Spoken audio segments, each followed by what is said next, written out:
in conversation with some fascinating ladies who've changed the game in the world of video, music and gaming. Only on Hungama's Women Game Changers podcast. Hi, welcome to another episode of Hungama Game Changers 2025. There's a kind of work in entertainment that rarely gets applause. It lies between creativity and contracts. And without it, creativity kind of slowly falls away. And that is the world of management and propping people up, composing, coordinating, doing all of the backroom stuff that nobody ever thinks of when it comes to the creative industries. Today, I'm sitting with Aishwarya Natarajan, the founder of Indianuance. Am I saying it right? That's right. Sorry, carry on. And she's been a game changer in the way she has had everybody relook at a lot of Indian forms of music that were being relegated to a second tier in terms of consumption. Aishwarya, thank you so much for being here. It's a delight to have you.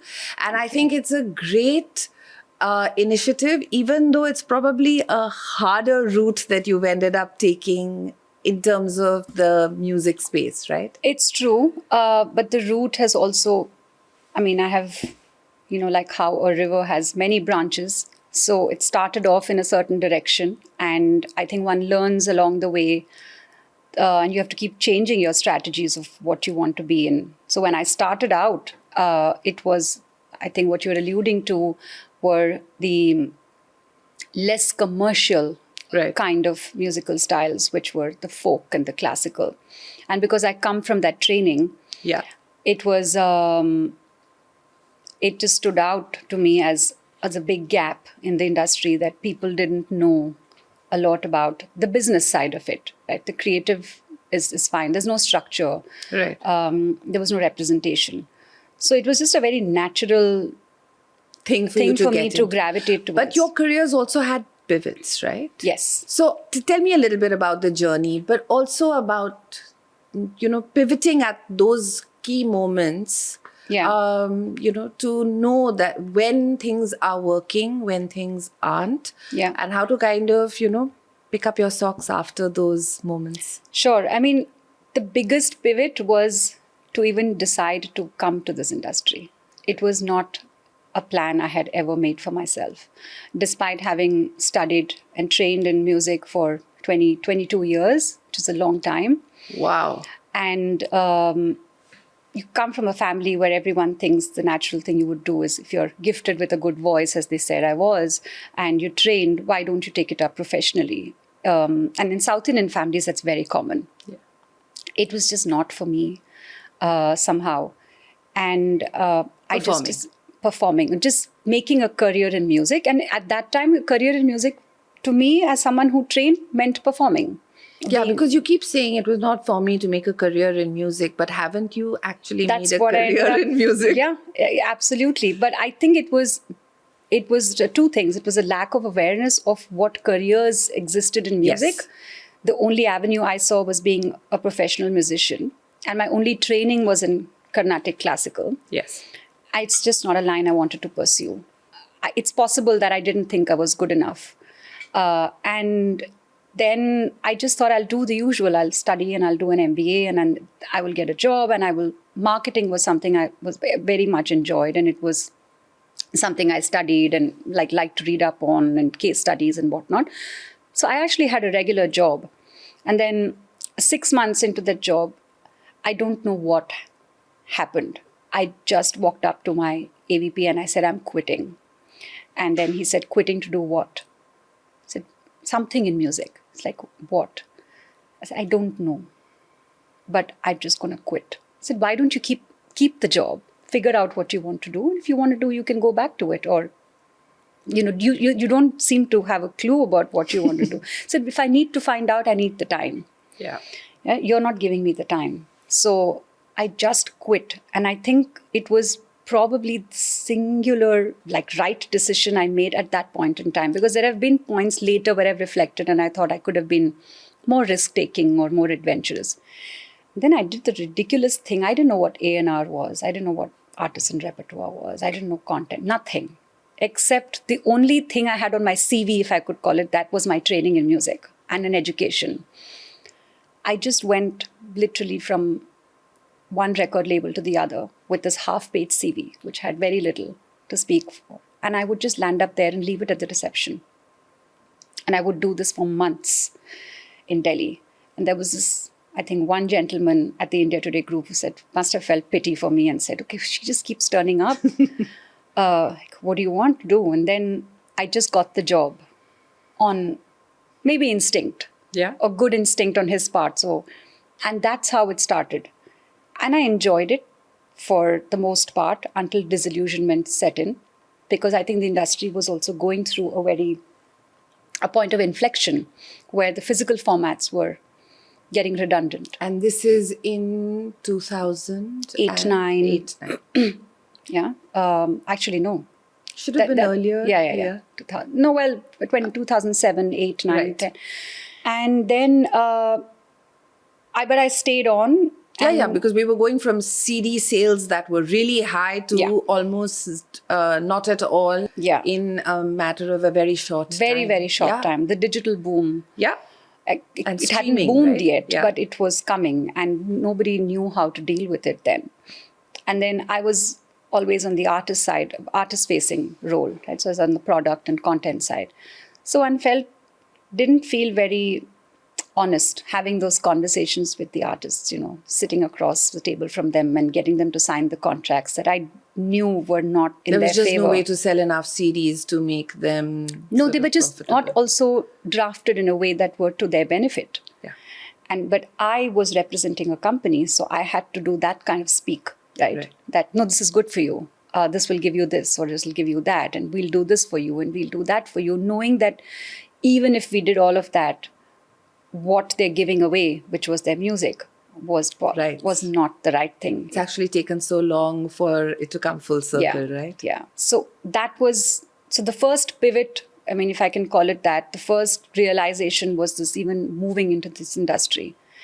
And then there was this period of, I don't think I want to be attached to a company because I'm trying and I don't see, there's this gap, this whole thing we spoke about, the whole classical folk gap, because I worked with a lot of them and very, very senior artists. And despite being very young and new, I think I'd developed a bit of goodwill and they saw that I was very earnest at my job. And so quite with a lot of, I was naive, but I thought, hey, they should be okay to work with me and I'm just going to quit and I'm going to sell this pitch to them that I will represent them. So that was the time that I started this company, and the name itself was all just such an overnight thing. You know how they say, what's in a name sometimes? Yeah. But then now it's just stuck. Sometimes I get these ridiculous calls. It says, is this Indianuance? Right? So, it could be some days, very much so. That's excellent. Yeah, I get that. But the next pivot was within this line of work, still running the company, but not doing what I initially set for it to be. So the role that I have now, or what I go by, despite having had years of worked as a solopreneur or an independent music professional, so you've built up goodwill, you've built up network, you've got some work backing you. And then when you want to pivot and say, I don't think that was the right choice for me, being a manager and restricting myself to certain forms of music. There are many reasons for it, Raunaq. I'm not belittling that job. There are people who do it phenomenally well. It's a very important role as well. But in India, I felt that it was just not understood the way it is meant to be understood. And I felt like this lone wolf, constantly like trying to make myself understood, not just to the industry that I was facing, but to the very artists I was working with. Yeah. And I also felt I had more to offer than just being their manager, which very often became a glorified executive assistant or a secretary.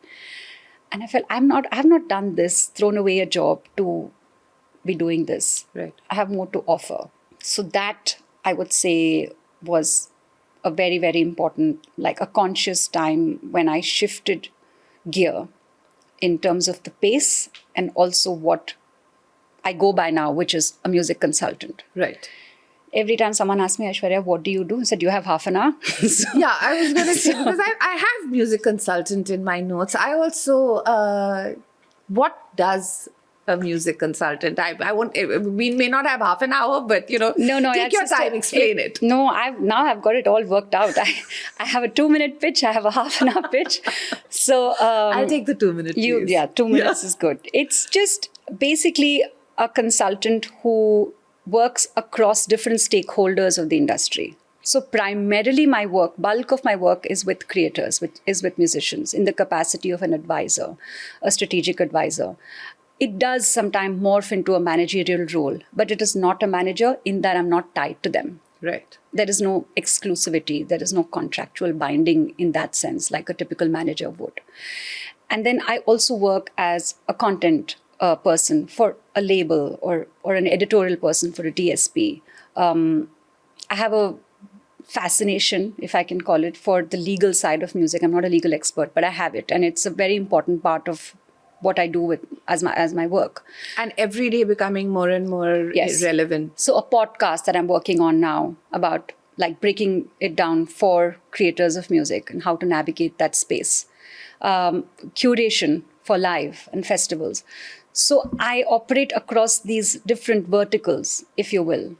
And when you were just a manager, you feel a bit tied and I do a lot of production in the sense like there'll be an idea that I'll think up and I'll say, hey, I think Raunaq, you and Johan should do this together, right? I can't do that if I'm managing somebody because I'm like, why didn't you pick me? Collaborations. Yeah. Things like that. Yeah. A lot of that. And my work with the artist itself is very wide in its. It could be very specific to them releasing an album. It could be about strategic direction for their career. It could be about new collaborations. It could be changing direction. A lot of that. So, well, I think also over time it's becoming more and more important because I think community, collaboration and commerce are kind of going together and becoming really important for all creators. Yeah. And I also think in a time which is going through such unprecedented change with AI, there's also the aspect of understanding what I should do, what I shouldn't, what I should stop. Yeah. Even if I don't know that they're doing it and nobody's informed me that they're doing it, how can I try and make sure that it gets stopped? And so, I think there's a lot more. Also, I think what's fascinating is, for very long, and this is something Neeraj has said frequently across Hungama properties, in India, we don't just listen to our music, we watch it. Yes. And today we're watching it live. Yes. Right? The live experience has become so much more interesting and engaging and multi-artist. Yes. And experience is the right word. There was a time where you just went for a concert, where you went for the music. You now go for an experience. Yeah. Because there's so much of it, and it's great that there are many avenues that probably didn't exist. I know artists will say that it's very hard for them, but it's a bit of it's not a supply demand. There's enough demand. There's also a lot of supply, but because the demand is also equally high, and there's so many artists in the fray as well. So it gets a little busy on the live front. But it is now a live concert is an experience now. An artist cannot just go and say, hey, I'm a brilliant singer and I will just show up and sing. It's right down to the curation, the set, the promoter, how they put the whole act together. I attended about maybe a month and a half back. I attended the Bismil concert. Mm-hmm. I have to say that in so many ways it blew me away. Because I think he's done his set beautifully.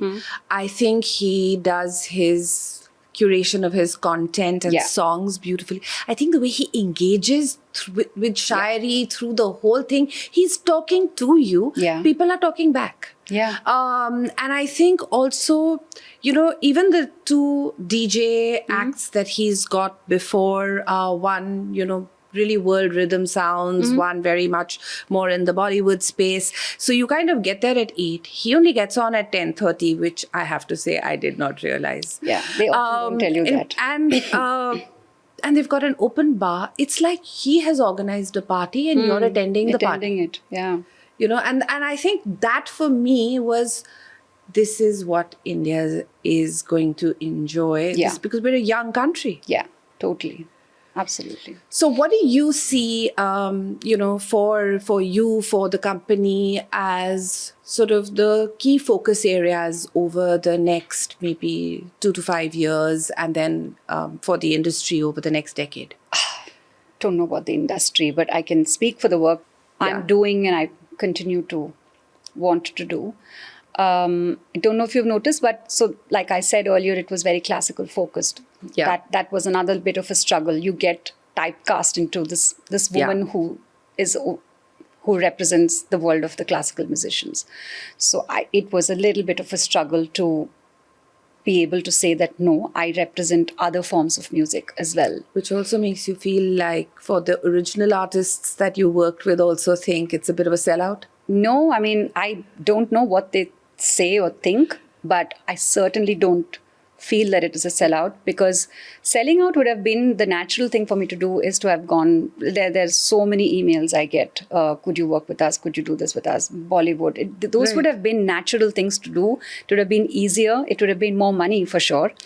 I did not do that. It's a very, very tough line of work, because the music that I pick, or the musicians whom I end up working with, I'm genre agnostic to the extent that as long as I can understand the music, may not be an expert in it. As long as I can understand it with a reasonable level of, knowledge or something, and I can enjoy it as a listener outside of a music professional, Right. I'm happy to engage. But that alone is not enough for me. So every artist that I work with, or artist group that I work with that you see now, they're all very, very unique in what they do. And they're not being unique or different for the sake of it. Right? And then you see a lot of that as well. Right. Oh, there's a trend now that apparently storytelling is a thing, and I'm going to weave in storytelling in all my acts. Yes. Oh, hip hop is like the new thing. I'm going to jump on that bandwagon. No, these are people who have not cared about what the trend is, or even what their training is. They speak and sing and perform and create with absolute honesty. And that takes a lot of guts. And to have someone to help them see that journey through, that is the space I occupy.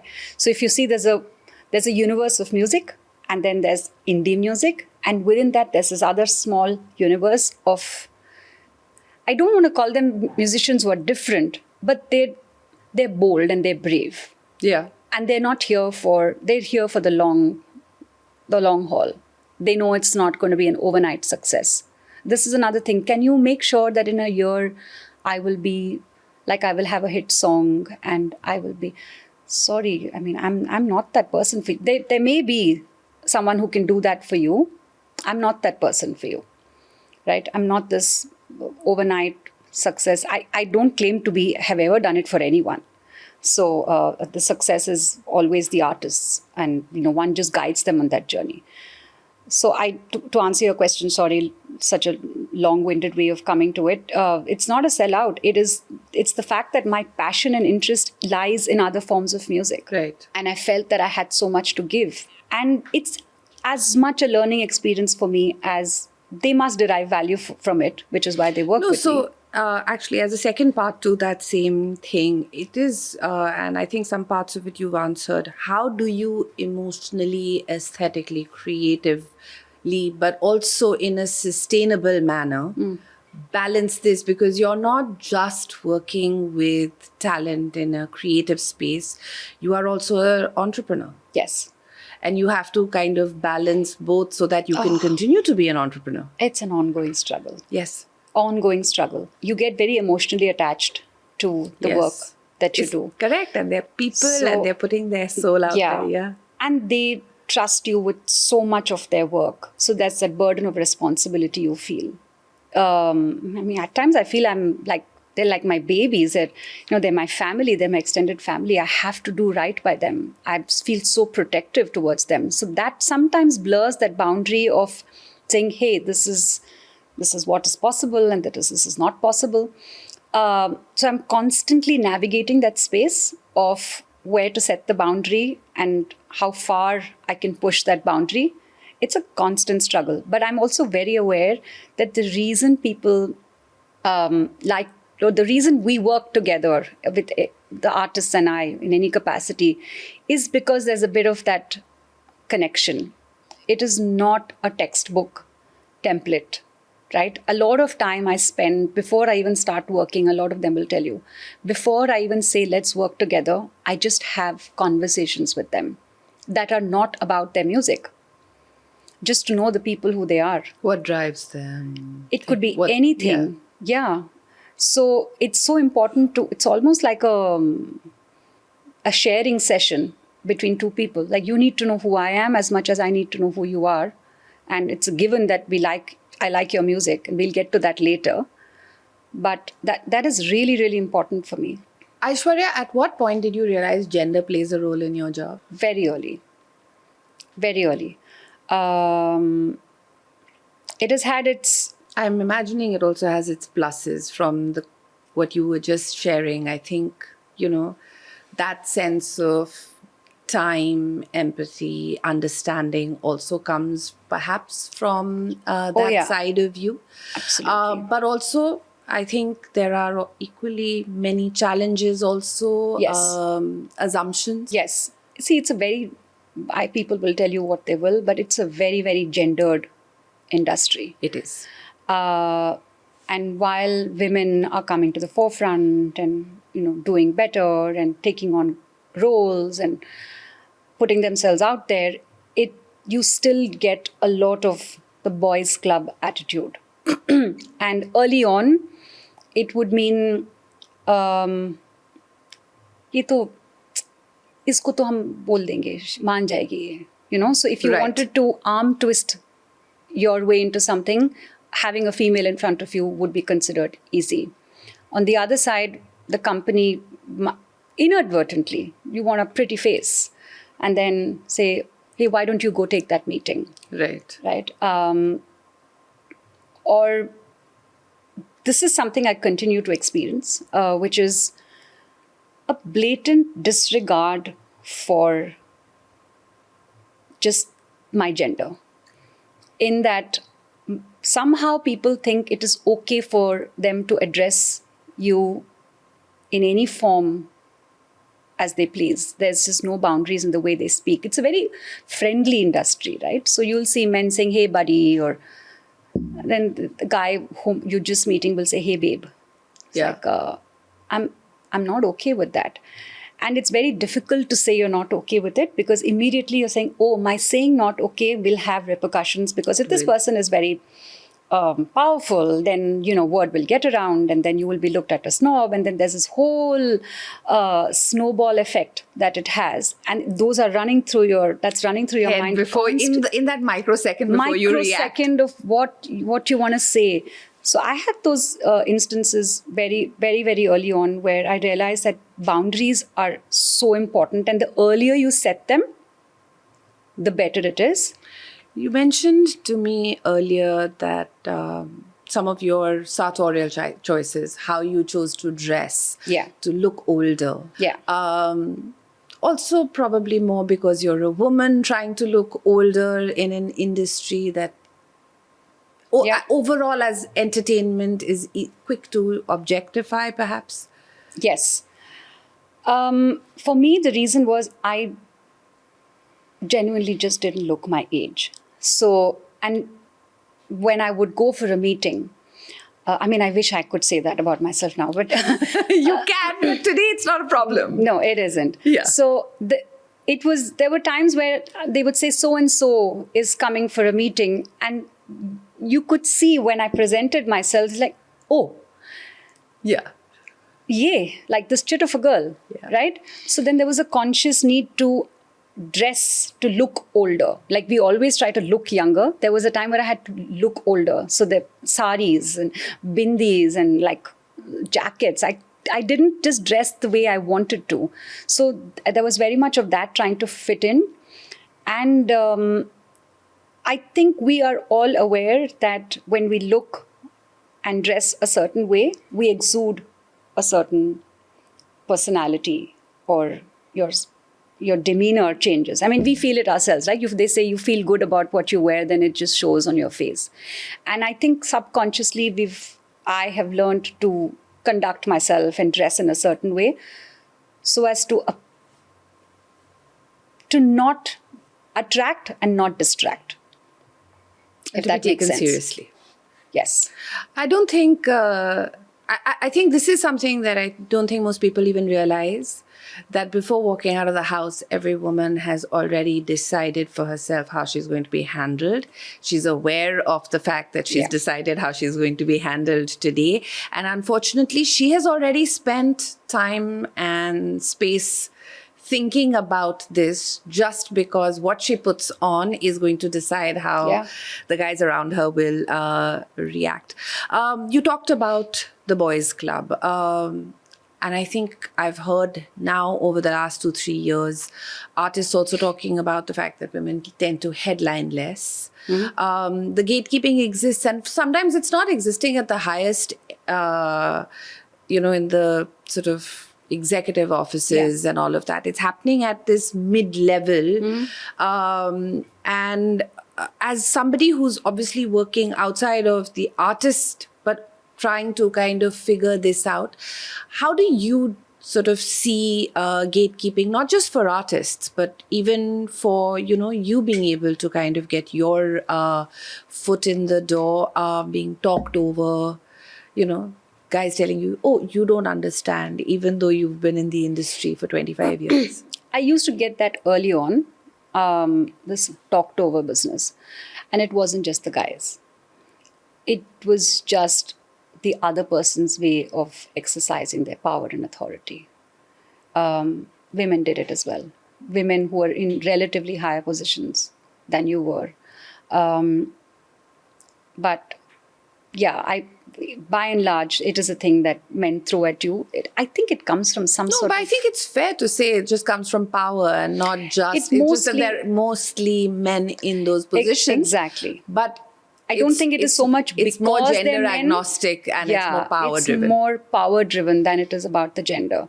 That's interesting. And so I'm very aware now, because I've been at the receiving end of it. Yeah. And it's not a nice feeling to not become that person, because sometimes when you feel you're at a certain place where you have control and voice in a room, you want to be a little bit more considerate to getting another person's opinion, which I think was not something I experienced early on. It was very, very difficult. Aishwarya, does imposter syndrome still be a thing? That I'm here is one...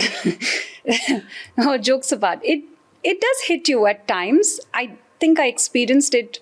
I remember I told you about that last pivot that happened. There would be moments where I would experience this. And to be honest, when I was sent this list and I was amongst all these other names, oh, really? Okay. That's interesting. I can't say it was imposter, but I was pleasantly surprised.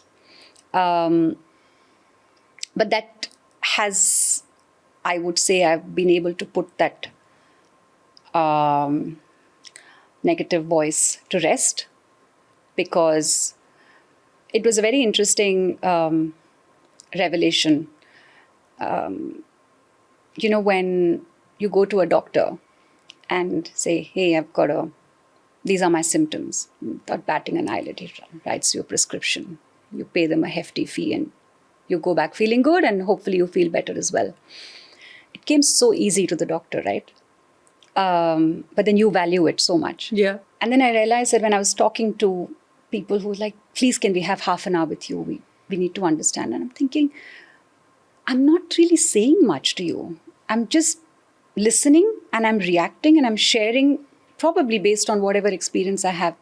But that they value in it, and it should not it was a moment where I realized I should not diminish Yes. the value that others see in you. So just because it comes easy to you, and it comes easy to you because you've lived it for that long, or you've experienced it for that long, or you've seen that side of the world for a certain period of time.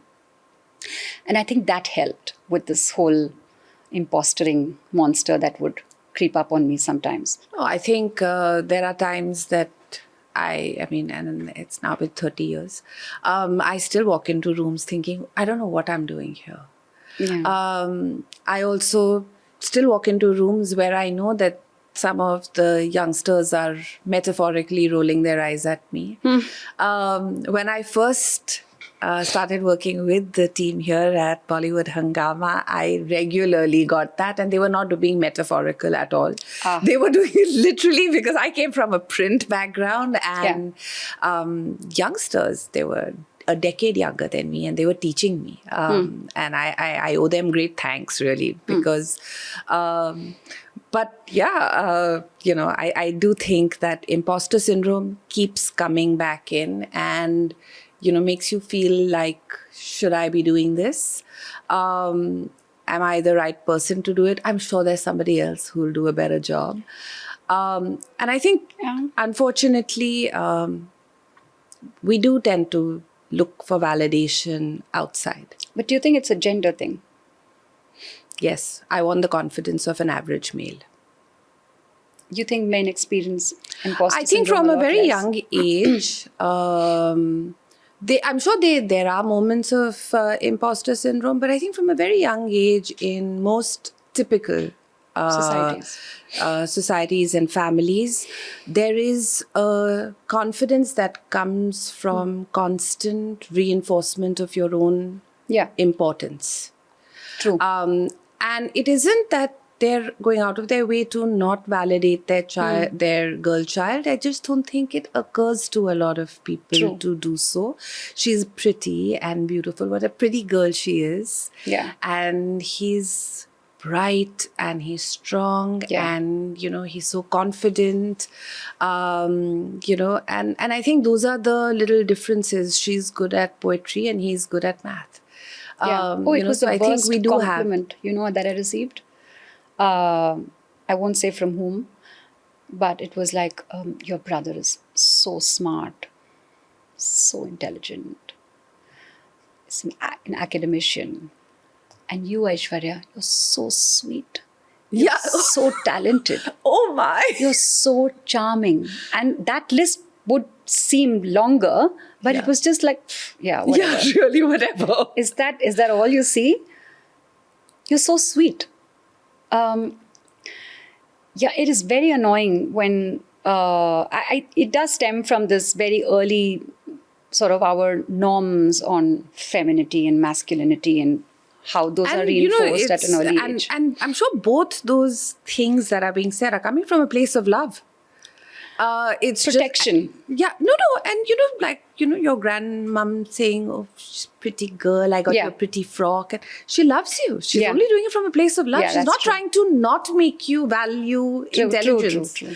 She's just saying it from a place of love. Yeah. Unfortunately, that's all you're hearing. Yeah, and so I think there is that, and we talked about this earlier as well. I think for a lot of artists, what I'm seeing delightfully in music right now, for example, is how comfortable our female artists are becoming experimenting with fashion. For a really long time, I saw all serious singers dress very conservatively, dress in a way that you almost didn't see them. You only heard them. Yeah. They were not allowed. Whereas you had, singers who were flamboyant and all, but those were not the women. Yeah. And today I think Sunidhi's done a great job at the last concert. I think Sona has a totally different sartorial style, but she kind of really brings it forward. I think Shreya is doing and I'm seeing them all be much more fearless in the way they express their art and creativity, and they're not trying to hide behind, I'm only a voice. Yeah. Take me seriously. I only wish that it would always come from, these are great examples, and that it would always come from a genuine place where what you wear and how you look is a projection of whom you are and who you, not like an ideal that you're trying to chase. Okay. Because then that cannot be consistent. You cannot constantly, if you're just known to be a wacky person who likes to dress, outrageously, but somehow pulls it off. And that's just a very natural expectation or an extension of your personality, then it's fine.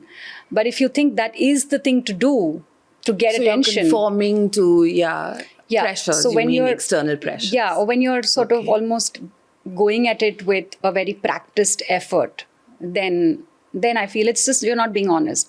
But a lot of women now, and especially in art forms like the classical, where if you see any classical musician, outside and off stage, they are regular people. They're wearing shorts and they're wearing dresses and they're going to bars and everything.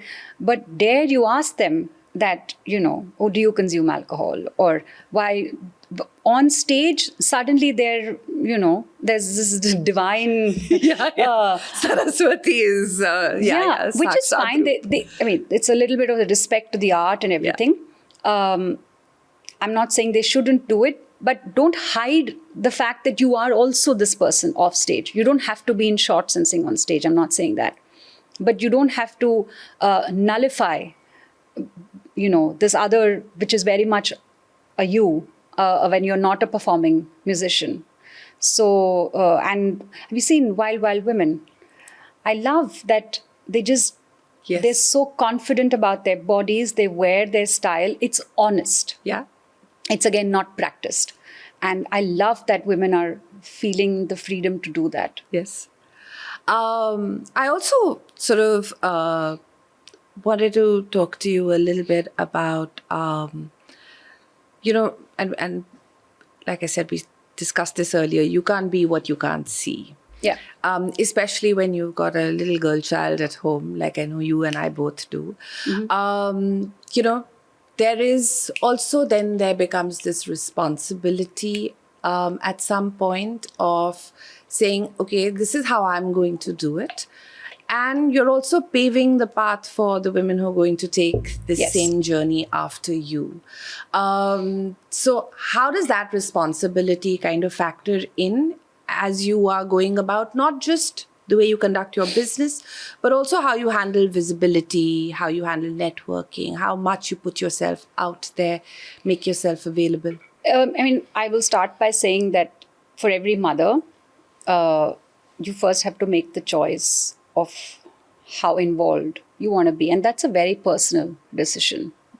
I took a very personal decision and a choice to be an involved mother.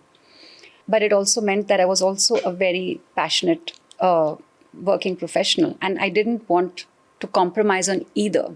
Right. And that's a very hard one to balance.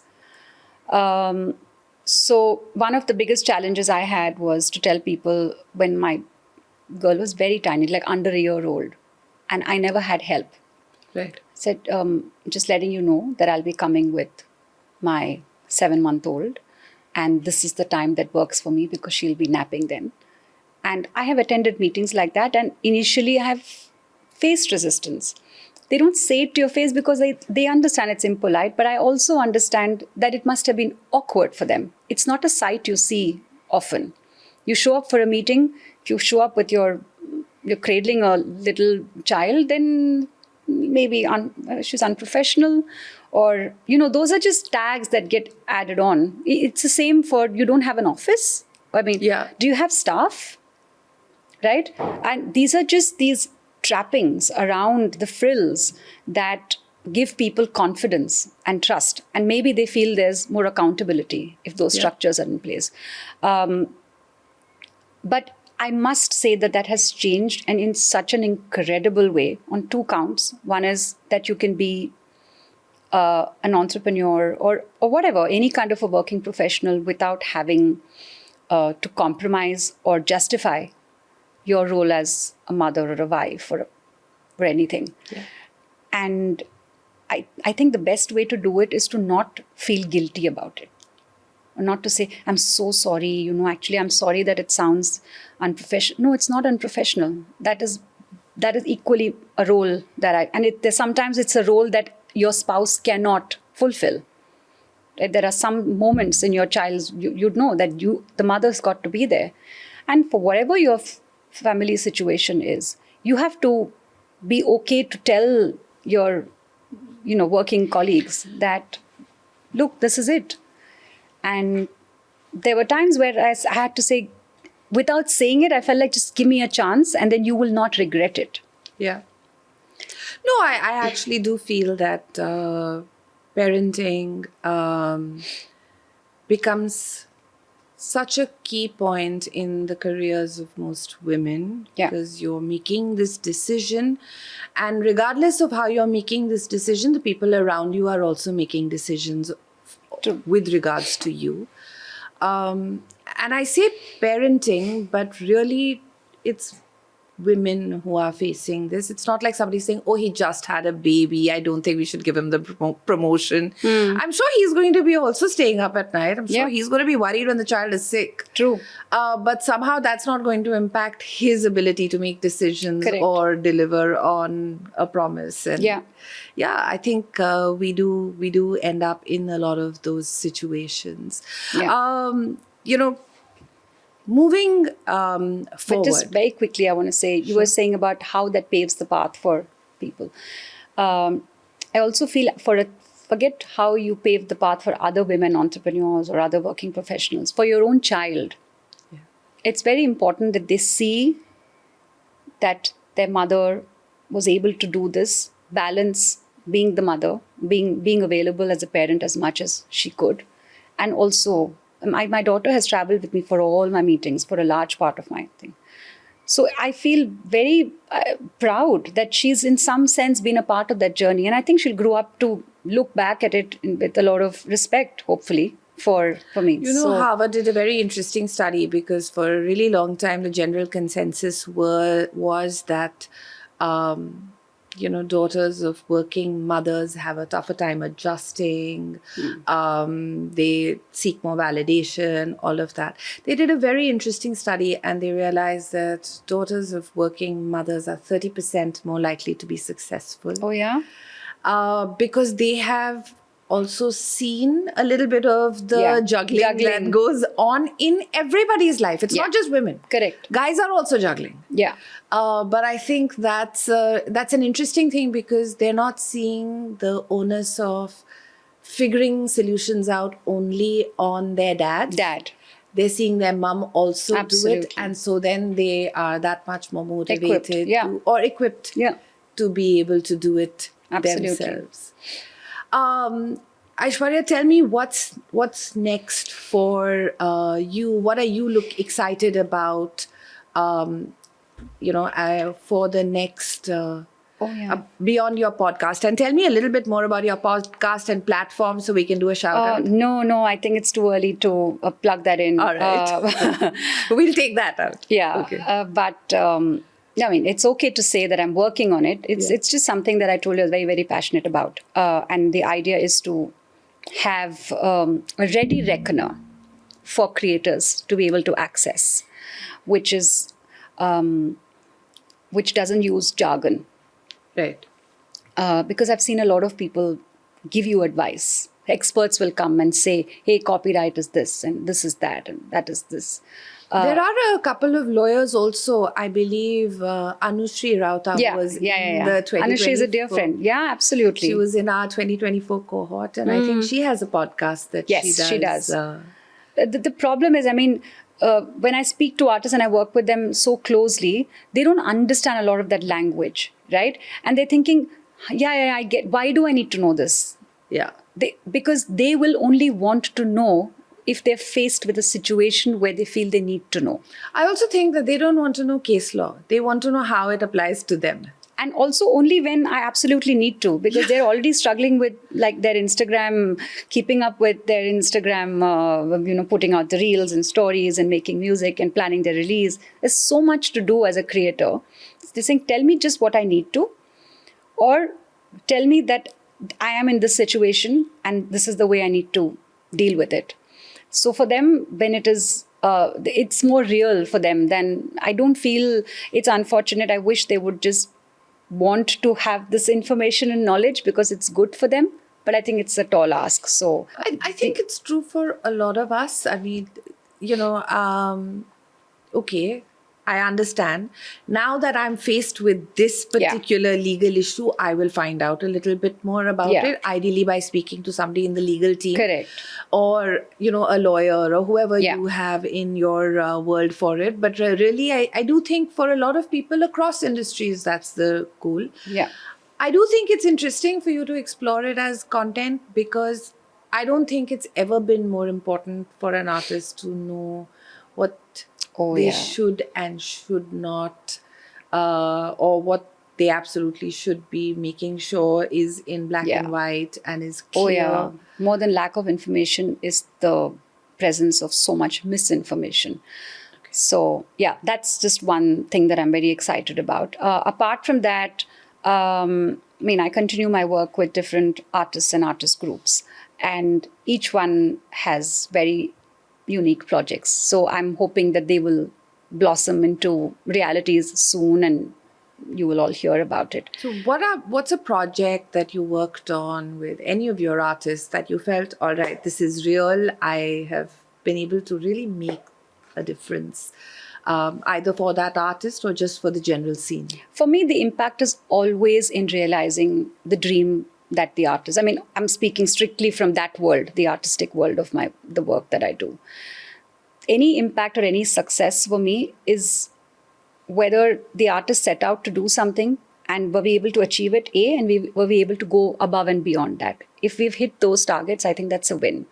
And there have been a bunch of them, I'd say, but in the not too distant past, there's a Singapore-based singer-songwriter who works with the Carnatic form, and she's very passionate about sustainability. Can you give her a shout out? Yeah, Sushma Soma. Yeah. And I'm still working with her on another project. We've just somehow ended up continuing our working relationship, and absolutely phenomenal artist. And that project, I was just first her advisor on the album. And then one got involved, and then it turned into a production, and then all aspects of that production. So it was probably one of the first times where we seeded the idea and then saw it happen all the way through. And it was a very tough space to navigate because you're talking sustainability when there's so much greenwashing happening anyway. Then you're talking sustainability through art by a musician whose style is classical. Right. So there's so many problems when you're having commercial discussions for funding, for marketing, and for support. They're like, yeah, it's great, but can we get a more popular name, because then that would serve the purpose and we don't want to give our brand away for this. So those were very, very challenging, but such rewarding conversations, and then also the kind of relationships that we built with that project. I was very, very proud of that one. So when people look from the outside in, they see the successes and the relationships. What are some of the things, how do you pick yourself up in the low points? How do you kind of keep on keeping on? Mental flexibility, which is that when you're faced, how to be able to, I think one has over the years learned to look at a situation and have the flexibility to shift your mindset from being one of not turning this like a failure situation to a point of opportunity, or a challenge. So it's like this, just the attitude with which you look at something sometimes can help you, just navigate that space better. Did I answer your question? Yes. Okay. No, absolutely. Okay. And I have this one question before we go to you giving a shout out to two people. One of the things that, that I see a lot of people do is, so many times, and I say it out loud also, I wish I knew this then. More importantly, so what What do you wish you knew maybe 15 years back or 20 years back when you were starting out? More importantly, for anyone getting into the industry, what is the first thing they should stop doing? Stop doing? It's a tough one. Don't know what they would have to stop doing. Don't know what they should stop doing. My earlier self, stop not making mistakes if you're starting out. Right. It's okay to make those mistakes. Yeah. And I think I was too bogged down, put a lot of pressure on myself to be fail safe. Yes. Right? And there will be a time where you cannot afford to be fail safe. Right? That's like now, because there's a lot more at stake. So when you're starting out, it's okay to make those mistakes. It's okay to be a little bit more risk-taking and a little bit more adventurous. And as a woman in the industry, I would say, please come with your eyes wide open and don't kid yourself that this is all. We are moving towards a gender equal industry. We're not there yet. Yeah. And you play it the way you want to, but you have to set your idea of what your boundaries are. And I think consistency is a trait that will carry you through a long way. Because if you start off being very flaky and then suddenly you're like, okay, no, I'm very professional, but sometimes I'm not. It's very, people have very short memory for anything, whether it's the consumption of music or the people they're working with. So if you're consistent hopefully you've chosen a positively consistent path. Right. Then it generally will stand you in good stead. Okay.